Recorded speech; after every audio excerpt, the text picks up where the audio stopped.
We are downtown Washington, D.C. What could we be doing here? Well, we are on the trail of the conspirators who assassinated Abraham Lincoln. Oh, like John Wilkes Booth? Yeah, among others. Maybe we should go to the theater and where he stayed. Yes. Let's go. We are in Chinatown in downtown Washington, D.C. A little place called Mary Surratt's boarding house. Right over there. It's now a walk and roll restaurant.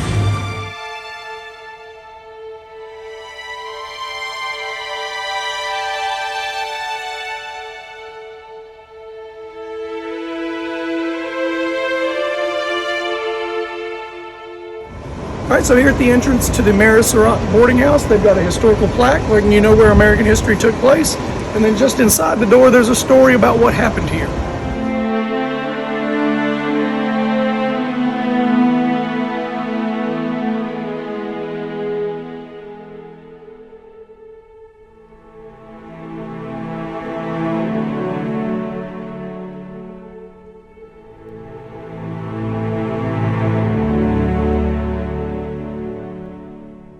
We are inside the old Mary Surratt boarding house. Like we said, it's now a walk and roll restaurant. So looking at the house, trying to imagine which room maybe John Wilkes Booth stayed in, I do know that her son stayed up top with one of the Union soldiers who was actually there at the time.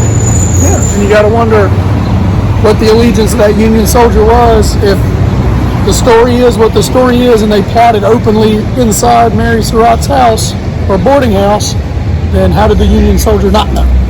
Yeah.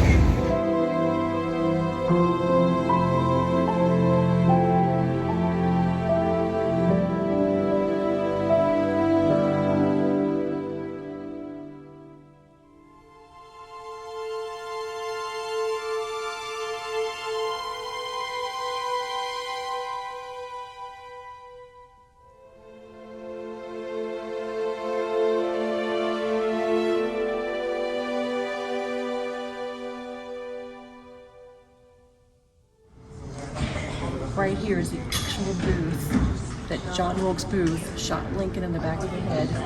He fell to the stage floor. Rumors are he broke his leg. Nobody knows for sure, but he definitely injured it. Right here.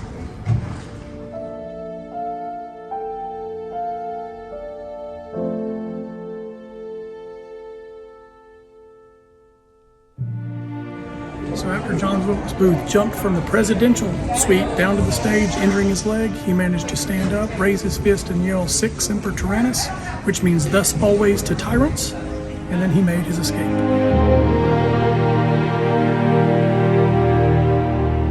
Mary Surratt, who had the boarding house, her son John was in Canada at the time. He was a courier for the Confederacy. And after Abe Lincoln was killed, they arrested Mary, thinking it would make John come back. They threatened to hang her if he did not. Well, guess what? She was hung. He did not come back.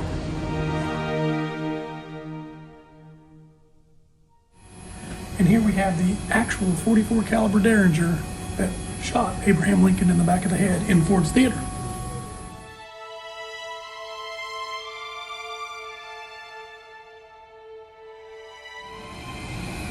The actual booth of John Wilkes Booth is here. It was cut from his leg at Dr. Mudd's house.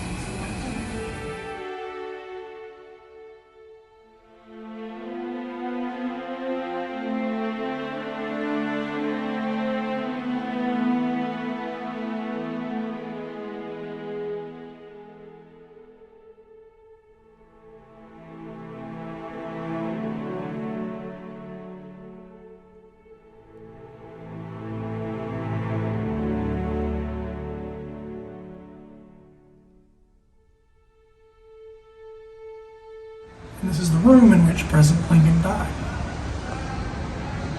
The original bed is in Chicago, Illinois, but this is a reproduction.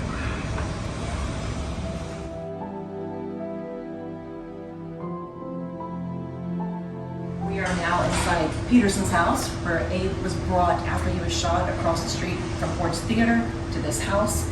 He died in this room. The room right over here is where they held the government, And then right above there is where Mary Lincoln Todd cried hysterically. We are leaving Washington, D.C. now, and after Booth shot Abe Lincoln, he took off to Port Royal. So guess what? We're making our escape to Port Royal.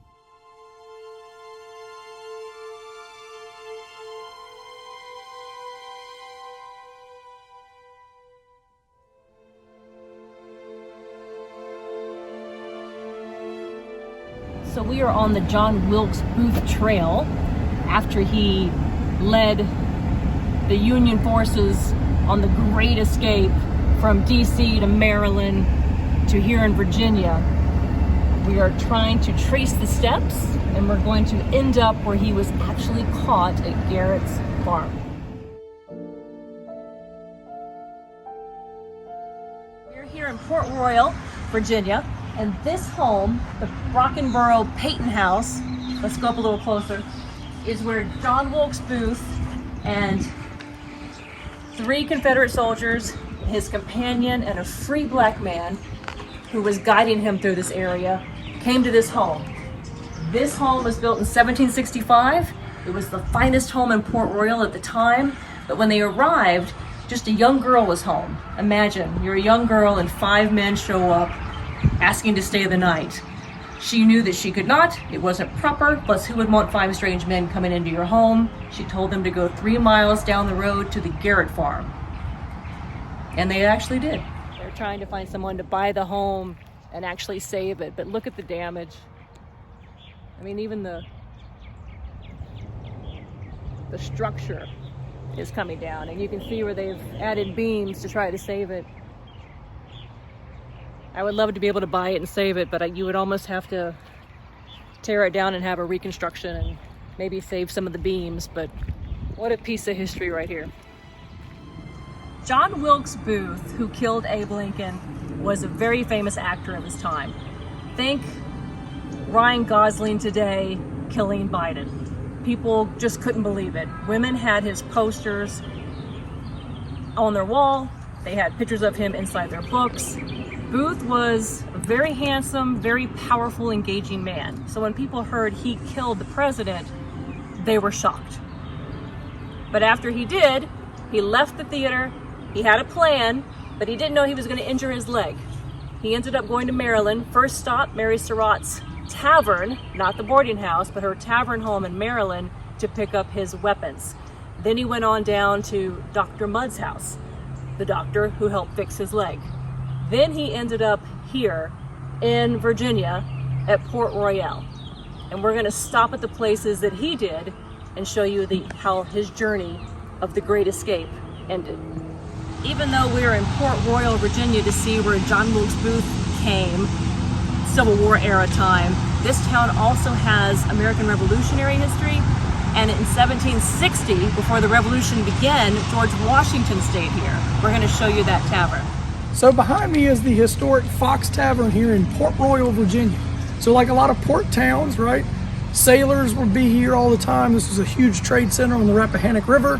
And so there were 90 taverns in town, right? And taverns are sort of what would be today a hotel and bar mixed together. This was the most elegant tavern in town. In the 1750s and 60s, George Washington apparently stayed here and enjoyed his stay so much that later he would visit 3 times, including spending the night here, having his breakfast, lunch, and dinner here, as well as providing stablage for his horse. So this would have been the most popular tavern in Port Royal, Virginia, a colonial landmark that still survives to this day.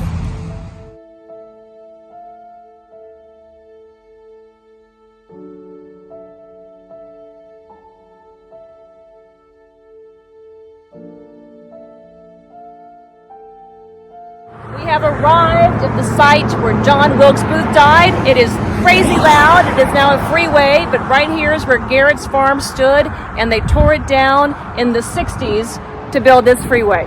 Yep, so after 12 days on the run, over 90 miles traveled to get out of Washington, D.C. and attempt his escape, John Wilkes Booth and a co-conspirator ended up here sleeping in the tobacco barn at the Garrett farm. Now let me add, they had a bounty on their head for $100,000, which they say today equals $700,000. right? So as they were hiding out in the tobacco farm, because remember, the house we just went to, they wouldn't let them stay there. So they came down here to Garrett's farm, hid out in the tobacco farm. The Union soldiers showed up. They first tried to smoke him out because they wanted him alive. But supposedly, this crazy soldier on the Union side who did everything by Jesus and God told him to shoot Books in the barn. After they shot him, they carried him out. They Put him on the front porch, and he died at sunrise the next morning. bringing an end to the great chase of John Wilkes Booth.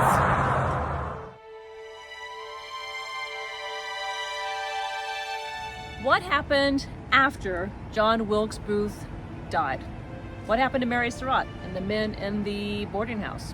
So Vice President Andrew Johnson, who's now President Andrew Johnson with Lincoln's death, has decided that vengeance is the recipe for the day, right? So the North wants blood. Yes, so instead of doing a civil trial, right, where you have all of the rights contained in the Bill of Rights that protect you from the overreach of government power. You're American, right? Yep, they instead institute a military tribunal, right? So your rights are kind of tossed to the side. They choose their judges. Yep, which almost guarantees an outcome that they want. And if you can guarantee the outcome, you get that blood price that Johnson and the Unionists are demanding for the assassination of Abraham Lincoln. So was Mary Surratt guilty? We'll never know. She didn't have a fair trial. Was she a mother of a son who was probably involved with the conspiracy? Yes. Did she know? Maybe. Was she guilty? Maybe. But she never got a fair trial. Yep, and so they tried her, found her guilty, and she hung with the other co-conspirators at a military base, basically. That way the Union could exact its vengeance for the assassination of Abraham Lincoln. And Mary was also the first woman hung by a trial in the United States, an unfair trial.